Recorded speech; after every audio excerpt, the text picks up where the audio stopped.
My child, pause for a moment and close your eyes. Have you ever felt your heart shatter when loss crashes in, when the doors of your dreams slam shut, or when pain makes you forget how to smile? Yet even in the darkest nights, there is a gentle hand like a mother cradling her child, whispering, "You are not alone." That is the hand of God tenderly healing your soul, bringing peace like a quiet dawn. Let us explore 5 sacred signs, the imprints of divine healing, to see that no matter how harsh life may be, you are loved and guided toward a journey filled with light. In the quiet moments of early morning, when the first rays of sunlight slip through the curtains and dance on the worn wooden floor of a suburban home, there are hearts silently counting the voids life has left behind. An empty chair at the family dinner table, a phone number no one answers anymore, or a once vibrant dream, now just a distant memory. Loss never knocks before entering. It arrives like an uninvited guest, leaving heavy silence and questions without answers. But amid the cracks of pain, something miraculous begins to sprout, a gentle peace, not loud or demanding, but powerful enough to soothe the deepest corners of the soul. This is the first sign, the sacred imprint that God's hand is touching your life, guiding you through storms that seem impossible to cross. This peace doesn't come like a crashing wave or roar like the empty promises of the world. It is quiet, like the light of dawn gently seeping into days when the heart thought it would remain forever in darkness. A woman in Ohio, after losing her husband of 40 years, shared that she couldn't recall the last time she slept through a night without crying. But one autumn morning, sitting on her porch with a cold cup of coffee, she realized she was no longer counting the days since he passed. The question why no longer screamed in her mind. Instead, she felt a lightness, as if an invisible hand had lifted the boulder from her chest. She called it a gift from heaven, not because the pain was gone, but because she had learned to live with it, to smile at memories, and to feel a greater presence embracing her soul. This peace is not a denial of loss. It doesn't erase the long nights spent by a family photo or the tears that fall when an old song plays on the radio. Instead, it is a silent transformation. It turns tears of pain into tears of memory, despair into acceptance. A man in Texas who lost his dream job after 3 decades of dedication said he spent months blaming himself, trying to claw back opportunities that were already gone.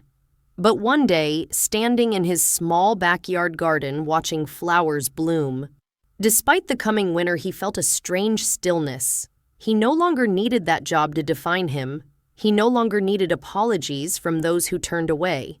Instead, he found a new strength, the strength to move forward, to plant new seeds, and to believe that life still held springs to come. Their stories are not exceptions, but evidence of a profound truth when God's hand touches you. Loss is no longer an endpoint, but the beginning of a healing journey.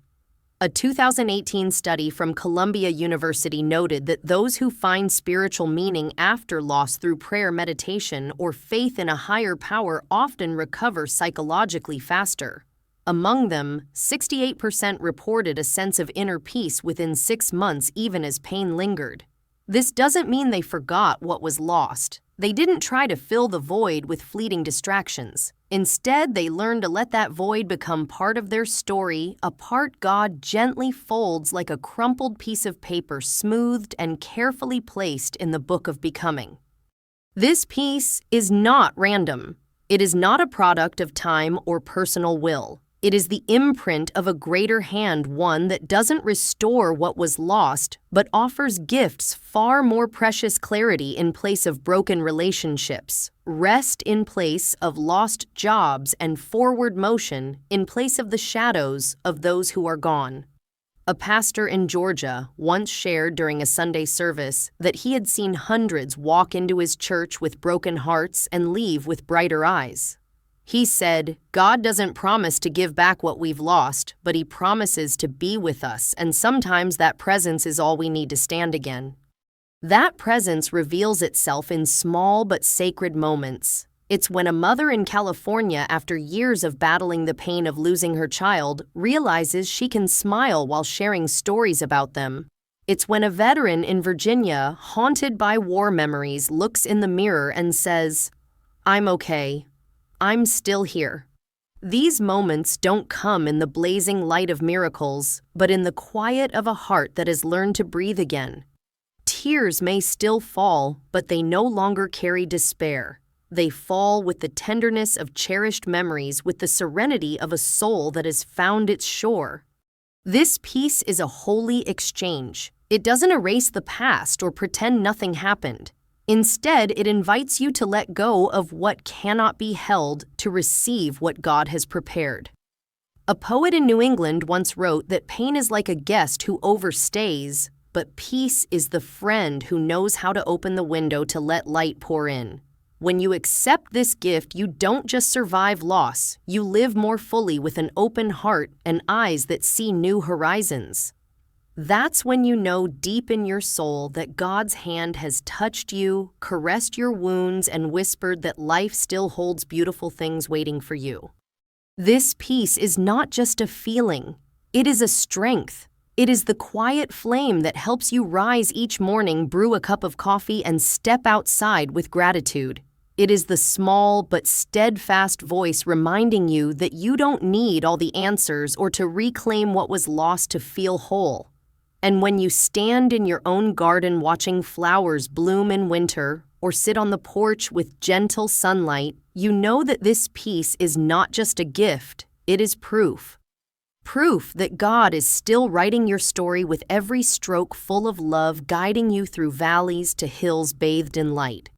On the long road of life, sometimes the sunset falls not to end the day, but to remind us that some journeys must close to make way for new beginnings. In small homes on the outskirts of Pennsylvania or bustling apartments in Chicago, there are moments when the sound of a closing door echoes like a mournful song, a job that didn't work out, a relationship that crumbled, or a once brilliant dream, now just smoke fading in the wind. The click of that lock once made hearts clench, left us standing frozen at the threshold, wondering if we had the strength to move forward. But then, in moments that felt like failure, a sacred stillness emerges, not to comfort with empty promises, but to whisper that the closed door is not the destination. This is the second sign, the imprint of God's hand teaching us to stand firm, breathe deeply, and trust that every closed door is an invitation to rise higher. This acceptance doesn't come easily. It's not the moment you suddenly forget what lies behind the door. A man in Minnesota who missed a promotion after years of dedication shared that he spent months knocking on that door again, writing emails, making calls, trying to prove his worth. But each time he met silence or polite rejections. One afternoon, standing by a lake, watching the waves move quietly, he felt a strange calm. He no longer wanted to pound on the door. Instead, he turned away, took a deep breath, and said to himself, "If not this path, there will be another." It wasn't surrender, but a new strength, the strength to let go, to trust that what God closes is not punishment, but redirection. A closed door is not a curse, but a blessing, disguised in the cloak of disappointment. A woman in Florida, divorced at 55, once thought her life was over. She spent nights clinging to mementos of a broken marriage, pleading for a chance to fix it. But one day, while attending a painting class at a community center, she realized she no longer needed that old door to reopen. She began painting vibrant canvases, finding joy in brush strokes, and connecting with new friends. She shared, "I thought that door was everything, but God closed it to open a world I never dared to dream of." Her story is not rare. In every corner of America, from small towns in Nebraska to cities like Boston, there are people who have learned to smile at closed doors, not because they are stronger than others, but because they have felt an invisible hand guiding them further. This acceptance is a journey of faith. It requires laying down the hammer of pride, the crowbar of impatience, and the sword of personal will. A 2016 Stanford study found that those who view failure as a chance to learn rather than a sign of inadequacy recover better from negative events. They experience 30% less stress and are 25% more likely to achieve new goals. This research echoes an ancient spiritual truth. When we stop trying to force open doors not meant for us, we create space for the miracles God has prepared. A pastor in Atlanta once shared in a sermon that he had seen dozens walk through closed doors to find brighter paths. He said God doesn't close doors to hurt you. He closes them to protect you, to lead you where you truly belong. This acceptance doesn't mean we stop dreaming. Humans are made to reach for the light, to stretch toward new horizons like flowers turning to the sun. But when God's hand touches us, we learn to trust even His no. A man in Colorado who lost his chance to open a restaurant he'd planned for a decade said he was once angry at God, questioning why his dream was taken. But when he began volunteering at a soup kitchen, he found joy in cooking for the homeless. He said, "I don't have my own restaurant, but I have a greater purpose." God closed that door to open one I didn't know I needed. His story shows that every closed door is an invitation to trust in a sacred dance where God removes what only seems good to make way for what is truly good. This trust is forged in life's valleys, through days when we walk without seeing the path but still feel the guiding hand. A woman in Oregon denied adoption after years of waiting shared that she learned to say, "Okay, God," before each closed door. She didn't stop hoping, but she stopped forcing. Instead, she became a mentor to children in an orphanage, finding a family not bound by blood but filled with love. She said, "Every time a door closed, I heard God say, 'Not now, but I have something better.' And He has never broken that promise." This acceptance is a quiet form of worship. It is faith standing firm in silence, the courage to say, "I don't need to understand everything, I just need to obey." When we stand before a closed door, not panicking, not shouting, but smiling and stepping forward, we become part of a greater symphony. A writer in Maine once wrote that life is like a house with countless rooms, and not every door leads where we want. But when we trust the ultimate architect, we find rooms prepared just for us, with windows opening to radiant horizons. A closed door is not a rejection. It is a promise that God is painting a larger picture, and we need only wait to see the masterpiece. This waiting is not passive. It is an act of faith, a dance in the hallway when we know the right door will open. A man in Arizona who lost his family home after a financial crisis said he learned to stand tall before every closed door. He stopped asking why he wasn't chosen. Instead, he began rebuilding his life from the fragments, finding joy in small things: a new job, a modest home, and evenings talking with his children. He said, "I thought that door was the whole world, but God closed it to teach me the world is so much bigger." When we learn to accept, we don't just walk through closed doors, we step into a stronger version of ourselves. We become people who no longer fear the click of the lock, who don't tremble at rejection. We stand firm with relaxed shoulders and open hearts, knowing that every closed door is a whisper from God. "Not this path, my child. I have something better." And as we walk with the sunset behind and horizons ahead, we feel that hand, gentle, steadfast, and full of love, leading us to places only He knows, where every dream finds its true home. Under the faint moonlight over endless cornfields in Iowa, or in the soft patter of rain on tiled roofs in Seattle, there are moments when the heart quietly faces old scars. Harsh words that cut deep, betrayals that shattered trust, or silent wounds accumulated over years all linger like shadows, threatening to steal the light from our eyes. Bitterness is an uninvited guest, creeping into the soul like toxic smoke, dimming smiles, weighing down steps, and turning simple joys into distant memories. But in those dark corners, a gentle breeze blows through, not to erase the past, but to cleanse the wounds and restore a heart set free. This is the third sign, the sacred imprint of God's hand, helping us release bitterness, not because others deserve it, but because we deserve to live with lightness and love. Bitterness doesn't appear in a single moment. It grows from tears left unwashed, apologies never offered, and long nights wondering why we were treated so. A woman in Michigan betrayed by her closest friend after 2 decades said she carried that pain like a heavy backpack. Each mention of her friend's name tightened her chest as if an invisible blade still twisted inside. She spent years replaying the story in her mind, each time adding a new layer of anger. But one morning, sitting in her favorite coffee shop watching people pass by on the street, she realized she didn't want to tell that story anymore. Not because her friend had apologized, she never did, but because she wanted her heart to be free. She began to pray not to change the past, but to change herself. And in those prayers, she felt a tenderness envelop her, as if God was gently peeling away layers of bitterness, leaving space for joy to return. This healing is not a loud journey. It doesn't begin with grand declarations or blinding epiphanies. Instead, it unfolds in small steps, in moments when we choose to let go rather than hold tight. A man in South Carolina who lost a family inheritance due to disputes with siblings said he spent years nurturing resentment. He thought clinging to anger made him strong, protected him from feeling hurt. But one day, standing in church listening to an old hymn, he realized that resentment wasn't protecting him, it was imprisoning him. He began writing a letter not to send, but to forgive himself. That letter didn't erase what happened, but it opened a door in his soul. He said, "I didn't forgive because they deserved it. I forgave because I wanted to live again, truly live."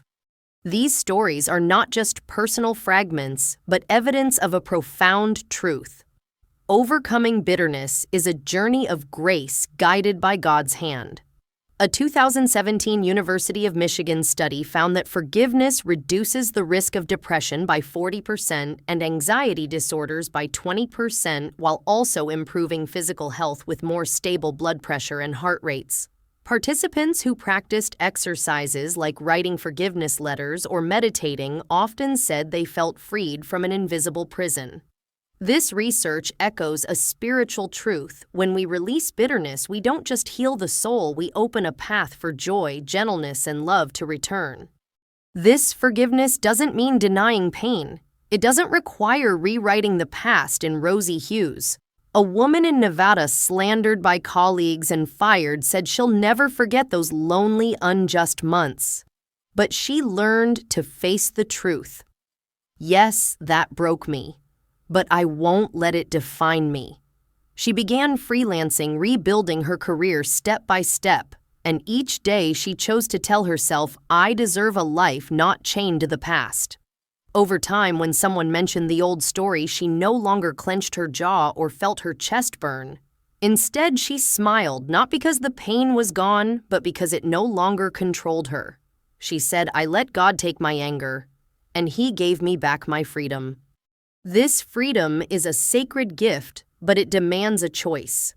Bitterness whispers that we're entitled to anger, that forgiveness is weakness, that letting go is giving up justice. But God's hand teaches otherwise. Forgiveness isn't about letting others win, it's about letting ourselves win. A pastor in Alabama once shared in a meeting that he met people who carried bitterness for decades, but when they prayed for those who hurt them, they found new strength. He said forgiveness isn't forgetting, it's deciding that the past won't write your future. Those who let go of bitterness didn't just rediscover their smiles, they found a new light in their eyes, the light of those set free.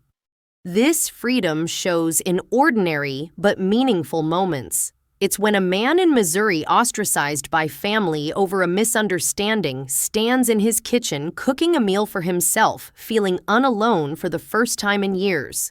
It's when a woman in New Jersey who lost her partner to illness begins planting a small garden, each blooming flower, reminding her that her heart can still love. These moments don't come with the fanfare of victory, but in the quiet of a heart that has learned to breathe without pain. Tears may still fall, but they no longer carry resentment.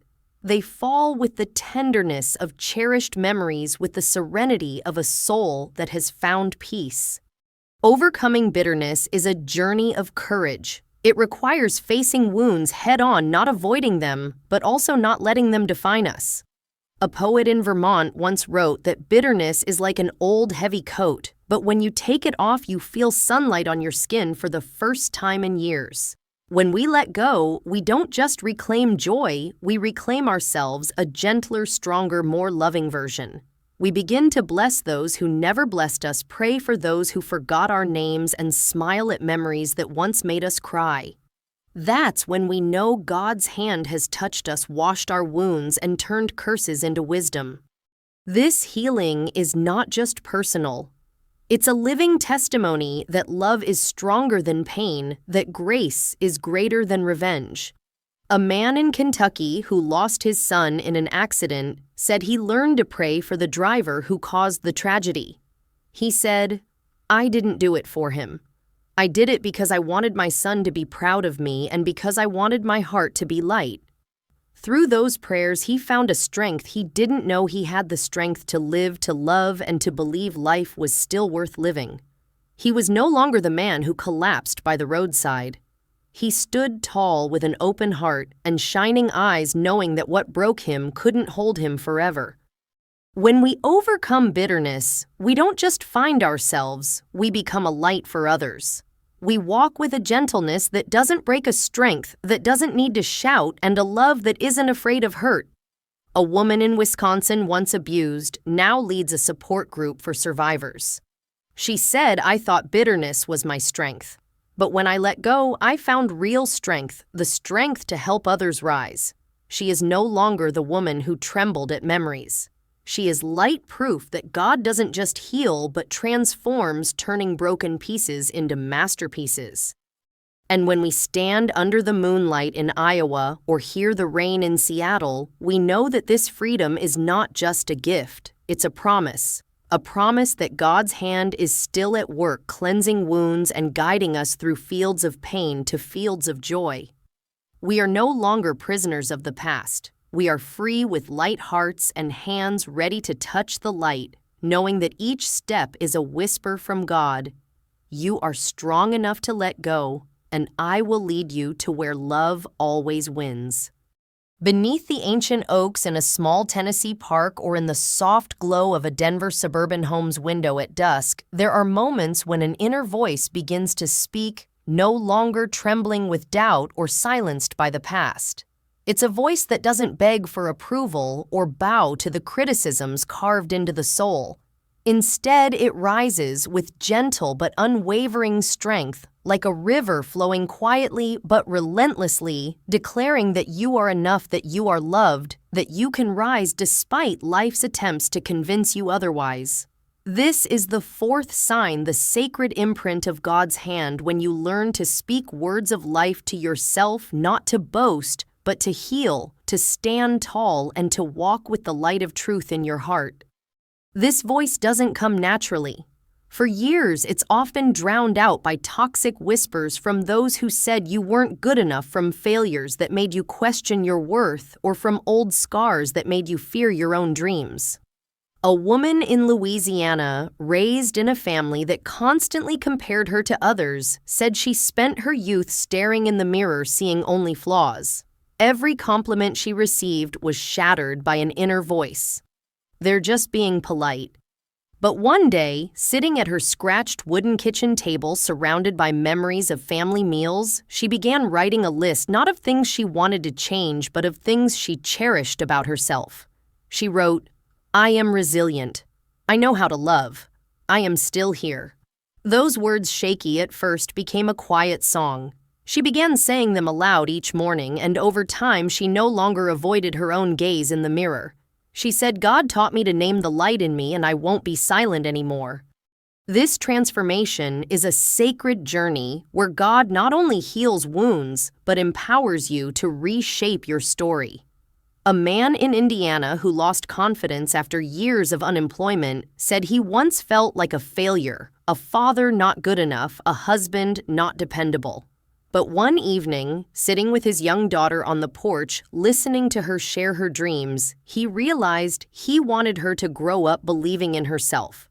To do that, he had to believe in himself. He began saying, "Daily, I am not my mistakes. I was created with purpose." Those words, initially a clumsy effort, became the foundation for a greater change. He found a new job, not his dream job, but enough to stand tall and smile. He said, "I wasn't just speaking to comfort myself. I was speaking to remind myself that God placed a fire in me and I won't let it go out." Speaking life is not just words. It's an act of faith, a declaration that you belong to a greater plan even when you can't see the full picture. A woman in Oregon, a survivor of an abusive relationship, said she spent years believing she was unworthy of love. Each step she took was heavy, as if carrying the shadow of old insults. But one day at a local church prayer group, she heard someone share how they learned to love themselves through prayer. She began trying each night, saying to herself, "I am loved, I am light, I deserve joy." Those words, at first like an exercise, became an unshakable truth. She started wearing colorful dresses she once thought she wasn't beautiful enough for. She laughed louder, loved freer. She said, "God didn't just give me a voice, He taught me how to sing." These stories are glimmers in the darkness, proof that when you speak life, you don't just heal yourself, you become a light for others. A man in Kansas who battled alcoholism and lost his family's respect said his recovery began with a simple phrase he repeated daily: "I am stronger than my mistakes." He wrote it on a scrap of paper, taped it to the fridge, and each time he saw it, he felt God reminding him he could rise.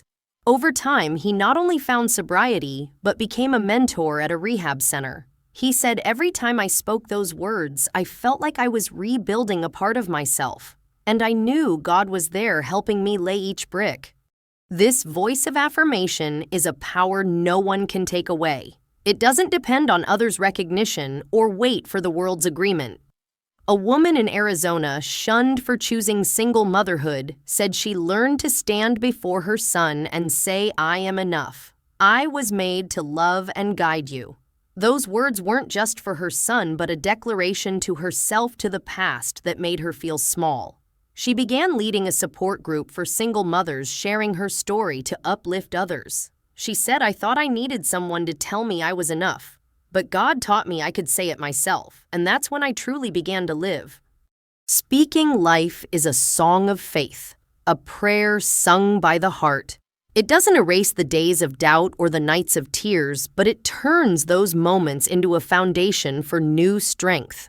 A man in Maine who lost his music career to poor choices said he learned to stand on the beach facing the ocean and say, "I can still create, I can still bring light."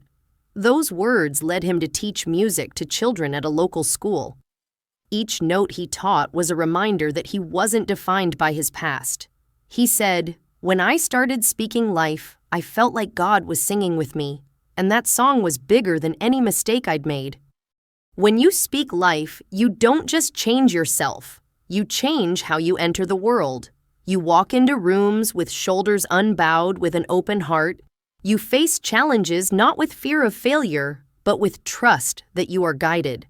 A woman in Georgia who grew up in poverty and always felt out of place said she learned to say daily, "I am chosen. I have a purpose." Those words led her to open a small shop where she not only sold goods but shared her story with customers. She said, "I thought I had to stay silent to be accepted, but God gave me a voice and I'll use it to shine." This voice of affirmation is a sacred gift, a flame that never dies even on the coldest days.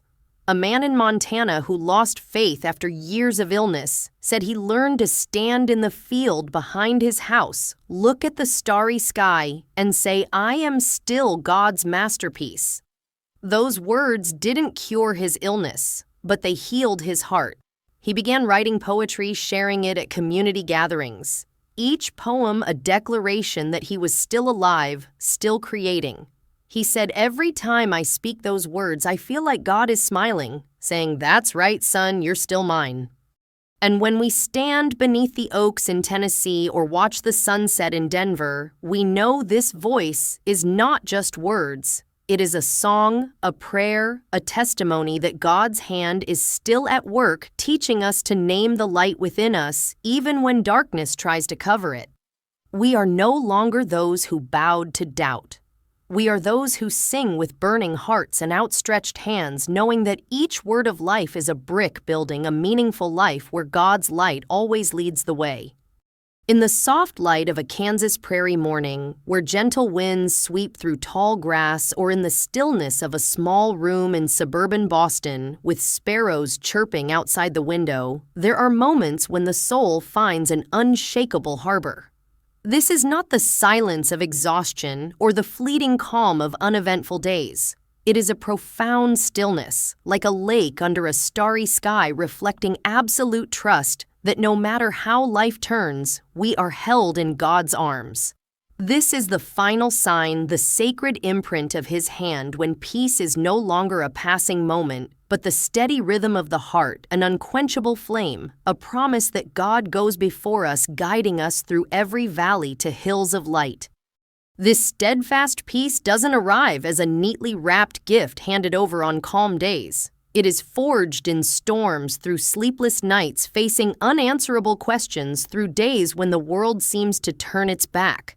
A woman in Nebraska who lost her family home in a flood said she once stayed awake all night worrying about her children's future.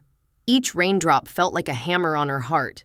But one morning, standing on the empty lot where her house once stood, seeing small sprouts pushing through the soil, she felt a miraculous stillness. Not because her problems were solved, she still had no home, still struggled with bills. But deep in her soul, she knew God was there holding everything. She began to pray, not to change her circumstances, but to thank Him for never leaving her.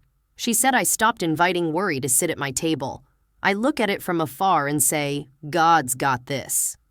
This peace is the root of an oak anchored deep, unmoved by fierce winds. It doesn't deny hardships or pretend troubles are gone. A man in Oklahoma battling a chronic illness for a decade said he still has painful days and sleepless nights. But in those moments, he's no longer swept into despair's whirlpool. Instead, he sits in his old armchair listening to the clock tick and feels a profound rest. He began writing letters to his grandchildren, sharing small joys, a beautiful sunset, a warm cup of tea. He said, "I don't know what tomorrow holds, but I know God's holding my hand." And that's enough to sleep soundly each night. His peace didn't come from physical healing, but from absolute trust that God was writing His story with loving strokes. This trust is the flame that lights steadfast peace. It doesn't rely on what we see, but on what we know, that God goes before us, clearing paths through impossible terrain.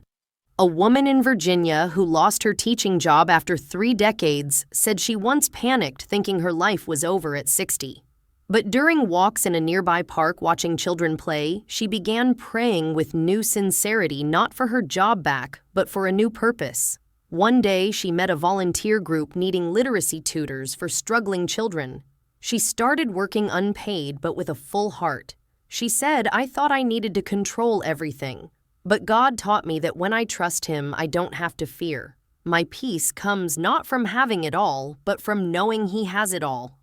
Steadfast peace is a choice, a surrender, a declaration that the world won't define our joy. A man in Idaho who lost his partner of 45 years said he learned to stand in the garden they once tended, watching roses bloom, and say, "God is still good." He didn't deny the pain some days. He still cried at the empty chair at the table. But he chose not to let pain write his story's final chapter. He began leading a grief support group, sharing his story to encourage others. He said, "My peace doesn't mean I don't hurt. It means I trust God's holding the pen and He won't let my story end in darkness." This peace is the strength to walk through chaos without being swept away. A woman in Mississippi, betrayed by her own family, said she learned to stand in church singing hymns with all her heart, even as tears fell. She stopped answering every accusation, stopped explaining her healing to those still clinging to wounds. Instead, she focused on small things, cooking for a neighbor, planting flowers, writing gratitude journals each night. She said, "I thought peace was when everything was perfect. But God taught me peace is trusting Him even when everything falls apart. And that trust is stronger than any storm." Steadfast peace is not numbness. It is awakening, recognizing we are held in a love greater than any trial. A man in Wyoming who lost his family ranch to debt said he learned to stand on a field now owned by another, look at the blue sky, and say, "God is still my home." He began mentoring troubled teens, teaching them to love nature and believe in themselves. Each trip reminded him he didn't need to own land to feel whole. He said, "My peace comes from knowing God never lets me get lost. He always has a path even when I can't see it." Living with steadfast peace makes us a light not just for ourselves but for others. A woman in New Mexico who overcame years of depression said she learned to stand at her window each morning, watching sunlight filter through trees and say, "God is still working in me." She started a blog sharing reflections on faith and hope, receiving hundreds of letters from people saying her story helped them rise. She said, "I don't have all the answers, but I have God, and that's enough to keep going each day." This peace is the song of a heart that trusts completely. It doesn't promise a life without storms, but promises we'll never be alone. A man in North Carolina who lost his health in an accident said he learned to sit on his porch, listening to the wind through the pines, and say, "God is still enough for me." He began painting, though his hands were less nimble, each canvas a declaration that he could still create, still shine. He said, "My peace doesn't come from regaining what I lost. It comes from knowing God's holding my hand and He won't let go."